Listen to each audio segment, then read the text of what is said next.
नमस्कार, मैं डॉक्टर अर्चना जोशी, सह आचार्य ड्राइंग एंड पेंटिंग।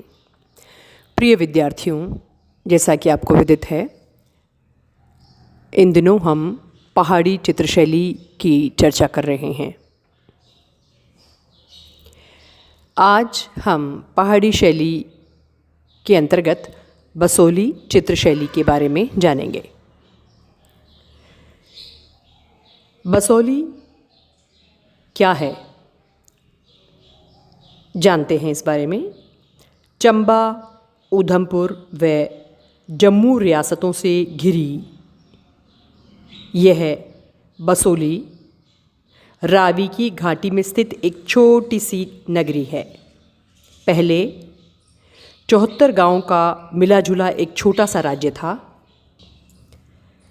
अब जम्मू के जसरोटा ज़िले की एक तहसील मात्र है।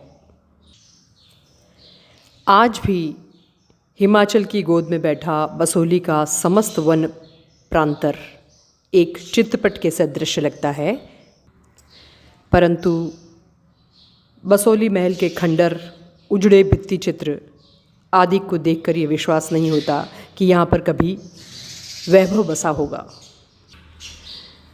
बसोली के बसावट की कहानी को खोजें तो हमें 765 ईस्वी में जाना होगा। बसोली का राजवंश स्वयं को पांडवों की संतान मानता था। बसोली राज्य का संस्थापक राजा भोजपाल 765 ईस्वी जिसका कार्यकाल था, वह कुल्लू राजवंश का था और उसने दिल्ली के राजा की शक्ति को समाप्त करके वेलोर राज्य और वेलोर या बालापुर राजधानी की स्थापना की। ऐतिहासिक दृष्टिकोण से 16वीं शताब्दी तक बसोली के राजा का विशेष महत्व नहीं था। बसोली का राजा कृष्णपाल सर्वप्रथम अकबर के समय में 1590 ईस्वी में मुगल दरबार में बहुमूल्य भेंटों सहित उपस्थित हुआ। इस समय पहाड़ी क्षेत्रों के छोटे छोटे ठाकुर शासक आपस में राज्य विस्तार तथा सत्ता के लिए लड़ते रहते थे।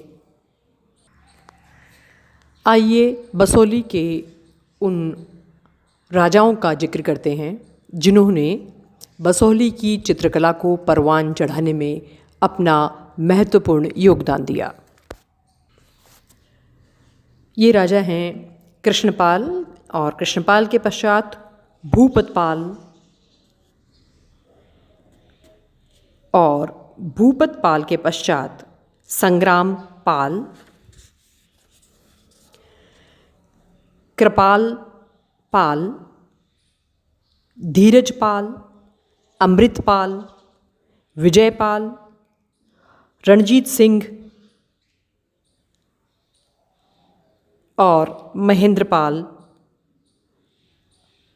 महेंद्रपाल के पश्चात भूपेंद्रपाल। 1857 ईस्वी में संतानहीन राजा कल्याणपाल, जिसकी मृत्यु के पश्चात बसोली राजवंश समाप्त हो गया।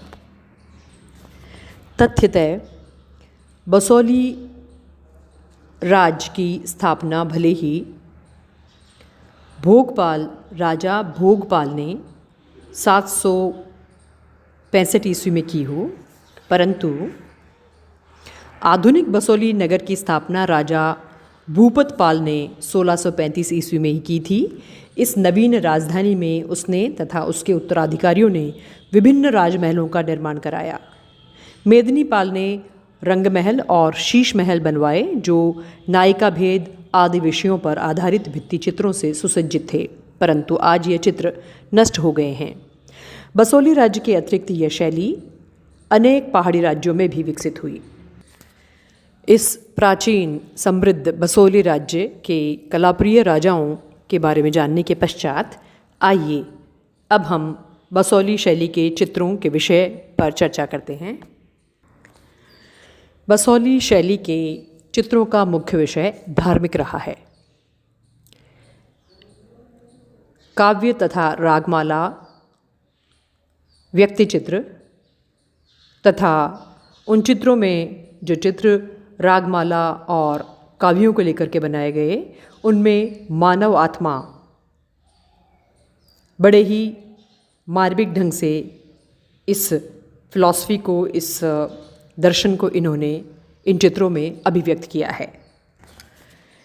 समकालीन सामाजिक तथा राजनीतिक स्थिति का कला पर सदैव प्रभाव पड़ा है और प्रत्येक कला समकालीन साहित्य, दर्शन तथा लोक भावना से प्रभावित हुई है।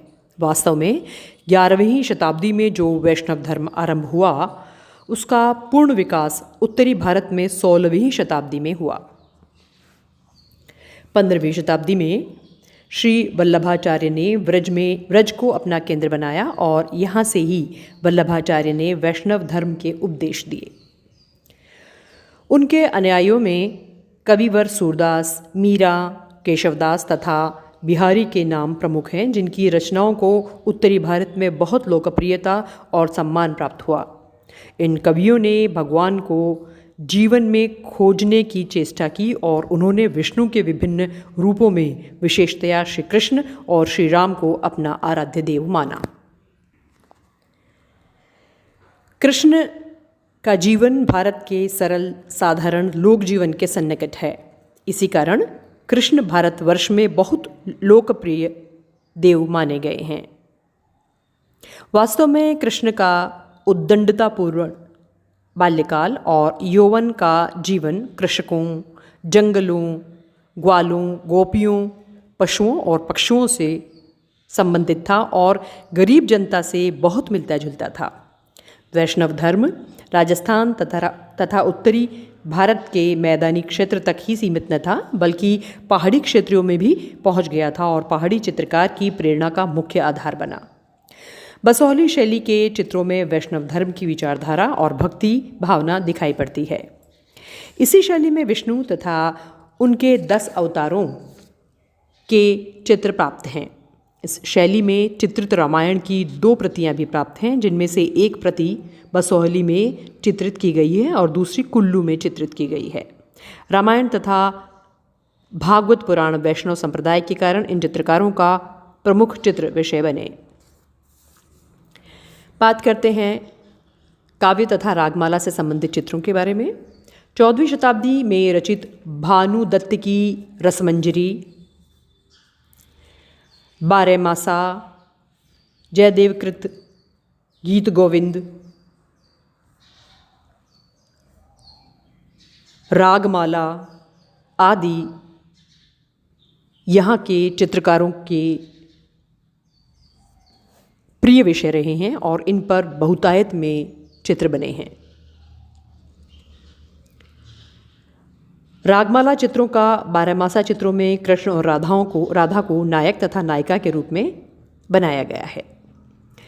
व्यक्ति चित्र के अंतर्गत चित्रकार प्राय दरबार का एक सदस्य चित्रित करते थे और इस कारण उनका प्रमुख उद्देश्य राजाओं, दरबारियों तथा दरबार के अन्य सम्मानित सदस्यों जैसे विद्वानों, संगीतज्ञों, संतों आदि के चित्र बनाना था। इस प्रकार बसोहली के चित्रकार ने समसामयिक इतिहास को अमर बना दिया।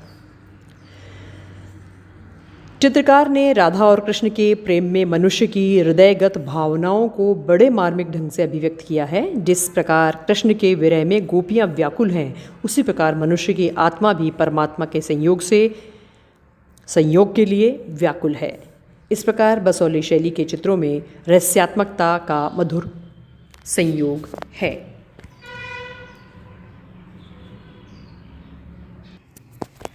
अब बात करते हैं बसोहली चित्र शैली की विशेषता की।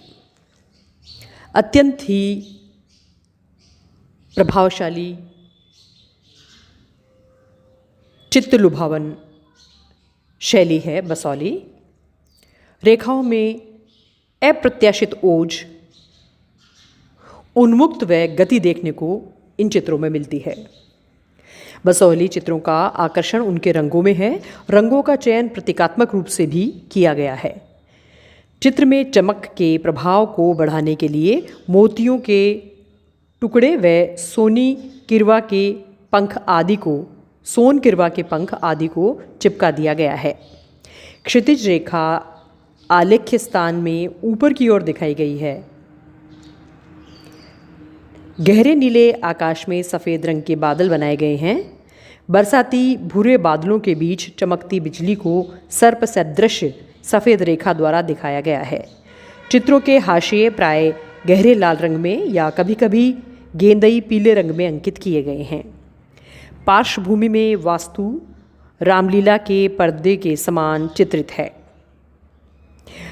वास्तु का कोई ना कोई भाग हाशिए में पहुंच जाता है। ये भसौली शैली की एक खास बात है कि वास्तु का कोई ना कोई भाग हाशिए में पहुंच जाता है। पेड़ पौधों की लिखाई आलंकारिक है। स्त्री पुरुषों की आंखें बड़ी बड़ी किंतु रसपूरित बनी है। मुखमंडल में ललाट पीछे की ओर जाता हुआ है। लंबी नाक, पतले अधर व उभरे गाल हैं। प्राय अंगुलियां वेशभूषा में ही यहाँ प्रचलित रही है। प्राय मुगलिया वेशभूषा ही यहाँ प्रचलित रही है। रसमंजरी, रामायण, भागवत पुराण, गीत गोविंद, बारहमासा व राग रागनियों के अनेक चित्र बसोहली चित्रकारों ने बनाए हैं। सामाजिक जीवन की झांकी भी चित्रकारों ने प्रस्तुत की है। इस प्रकार बसोहली चित्रशैली वर्ण वैविध्य तथा संपुंजन, सरलता व सरसता के आधार पर मेवाड़ी शैली के समीप लगती है। बसोहली चित्रकलम के विकास के संदर्भ में डॉक्टर M.S. रंधावा ने बहुत कुछ लिखा है और इसकी सराहना की है। हम बसोहली चित्रशैली को यहीं समाप्त करते हैं। आप इसका अध्ययन करते रहें और जानते रहें भारतीय चित्रकला के बारे में। धन्यवाद।